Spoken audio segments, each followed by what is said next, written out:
Bienvenue au cycle de conférences sur les idées reçues du numérique éducatif proposé par la Trousse à Projet.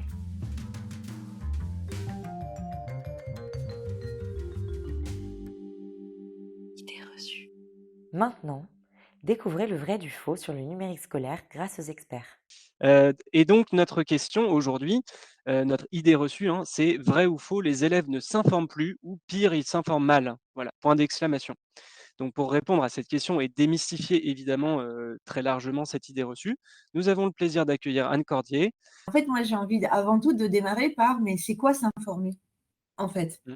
Parce que quand toutes les idées reçues ou les affirmations que vous avez dites, c'est des choses qu'effectivement on entend beaucoup aujourd'hui, hein. Ils ne s'informent pas, ils ne s'informent plus, ils s'informent mal, ils se désinforment, on les désinforme, une espèce de puissance maléfique qui agirait comme ça, voilà, extérieure à nous-mêmes adultes, bien sûr. Nous ne sommes jamais responsables de la désinformation des jeunes.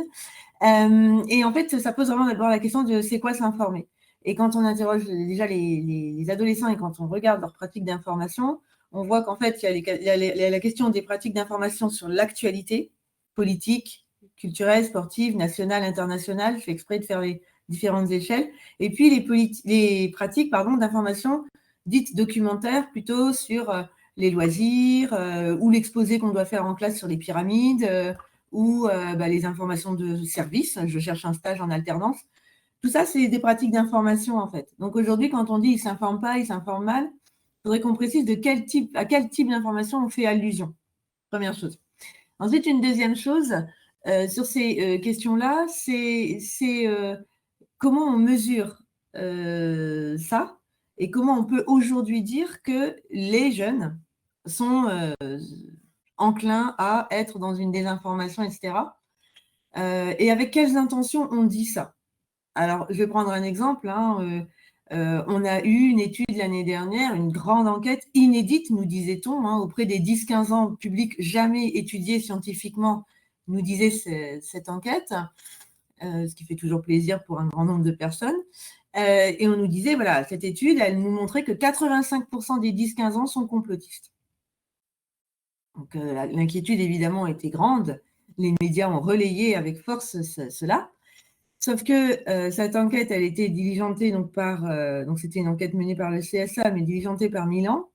Et une semaine après, Milan, face à ce résultat alarmant, lance la chaîne d'Esprit Critique, bien sûr, Info ou Mytho. Et là, on est quand même face à une instrumentalisation des résultats scientifiques qui est quand même assez flagrante et qui montre aussi qu'on peut faire dire aussi aux résultats un peu tout et n'importe quoi. Quand on est un éducateur, et on le sait tous, la question du langage partagé, du territoire langagier commun, quoi. Il faut savoir de quoi on parle déjà pour pouvoir ensuite, ensemble, construire une pensée. Et du coup, c'est déjà important quand on parle de est-ce que vous informez, comment vous informez, de quel type d'information on parle, dans quel contexte on parle aussi. Parce que ce qu'on voit, c'est des distinctions entre les types d'informations, l'information d'actualité et l'information dite documentaire. On voit notamment que l'information documentaire, c'est une information, entre guillemets, de plaisir. C'est une information d'appétence vers laquelle, du coup, les jeunes publics vont beaucoup dès le plus jeune âge. Et là, on a un projet de recherche en ce moment, et il y a des membres du projet d'ailleurs qui sont là, je vois, les participants qui travaillent sur les cultures numériques des enfants. Et en fait, on voit très bien que dès le plus jeune âge, on a des pratiques d'information des enfants en termes documentaires. Les pratiques d'information d'actualité, et c'est logique, elles arrivent plus tard dans la forme d'appétence que l'enfant ou que l'adolescent peut avoir, parce qu'au début, quand on se construit aussi, on se construit avec une information dite de proximité, qui est aussi une information affective et qui fait du bien. Et du coup, c'est à l'adolescence particulièrement que les pratiques d'info d'actualité, on va les voir. Mais là encore, on va voir des distinctions fortes, c'est-à-dire que quand un jeune, on lui demande s'il s'informe sur l'actualité, il va répondre la plupart du temps non.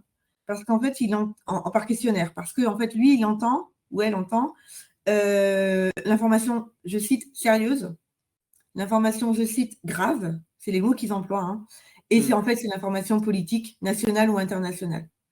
Et en réalité, ils s'informent sur l'actualité. Maintenant, un autre aspect que je trouvais intéressant, c'est comment et est-ce que les jeunes partagent de l'information entre eux? Surtout si maintenant qu'on a ouvert un peu ce que c'était que de s'informer, hein.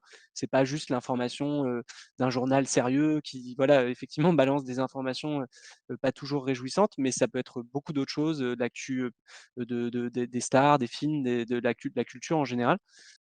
Oui. Alors, en fait, les pratiques informationnelles de base, hein, c'est des pratiques sociales. C'est-à-dire que en fait, on s'informe pour partager, en réalité, avec les autres, pour s'intégrer à un monde social, ou plusieurs mondes d'ailleurs, pour être en phase avec les autres. Et donc, eux, vraiment, tous les moyens sont bons, en fait, pour partager autour de l'information. Alors, c'est vrai qu'on a une espèce d'obsession, entre guillemets, de l'infomédiation par les réseaux sociaux numériques, mais ça ne passe pas uniquement par les réseaux sociaux numériques. Il y a beaucoup de partage aussi dans les espaces de sociabilité du quotidien. Ce qui est intéressant, en fait, moi, ce que je trouve intéressant, c'est qu'ils sont beaucoup à essayer ensemble de comprendre l'information à laquelle ils sont confrontés. Ils expliquent aussi d'ailleurs la difficulté à se tenir à l'écart, parce que parfois ils ont besoin émotionnellement de se tenir à l'écart de l'information. Je pense notamment lors du début de la guerre en Ukraine, des collégiens et des collégiennes qui m'expliquaient qu'en fait, c'était très anxiogène, donc ils voulaient se tenir à l'écart, mais qu'ils ne pouvaient pas tant que ça, parce que comme le lendemain matin, on en parle au collège, entre eux, eh ben, il fallait en fait être au courant de ce qui était passé sur les réseaux en termes de vidéos, de messages sur le sujet. Et donc ça, c'est important aussi à avoir en tête, parce qu'ils vont créer des groupes où entre eux, ils vont discuter. Et il y a même parfois des discussions sur les réseaux sociaux, c'est-à-dire qu'ils décrochent en fait d'un fil d'actu, ils basculent sur une messagerie privée entre eux pour se soumettre entre eux une information en disant, voilà, est-ce qu'on fait confiance, est-ce qu'on ne fait pas confiance? Parlons tout de suite de cette question des critères sociologiques, donc comme l'âge, le genre, le milieu social, d'autres caractéristiques. Comment ces critères jouent sur les stratégies informationnelles des jeunes? Alors j'emploie le mot stratégie, d'ailleurs c'est peut-être pas le bon. Les pratiques informationnelles, c'est des pratiques culturelles. Là, chez les enfants et les adolescents, on voit très tôt se construire une distinction sociale dans le rapport aux pratiques d'information. Alors, par exemple, hein, moi, j'avais mené en 2021 une enquête auprès de presque 200 élèves en fait, de troisième et de première de milieux sociaux économiques différenciés dans des territoires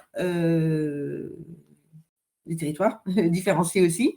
Et c'était très, très net. C'est qu'en fait, il y avait moins de différence d'âge dans l'appréhension de l'information. Il y avait moins de différence d'âge que de différences sociaux.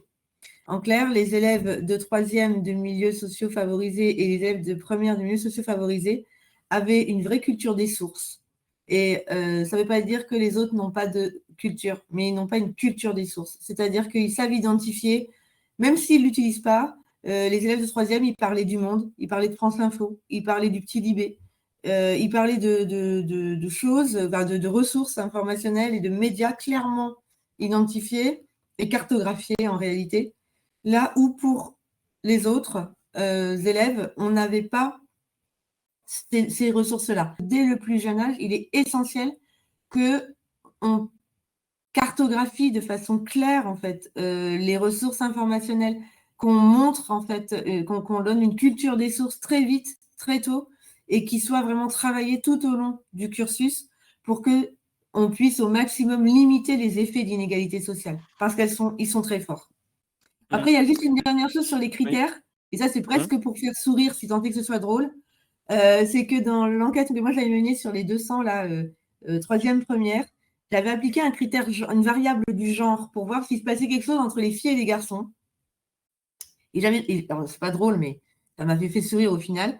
C'est que quand on demande, en fait, s'ils ont peur de prendre une information fausse pour une vraie, majoritairement, les garçons n'ont pas peur. Et les filles, même sur le plan de l'information, donc c'est vraiment pour dire que c'est des pratiques culturelles, même sur le plan de l'information, il y a un effet plafond de verre.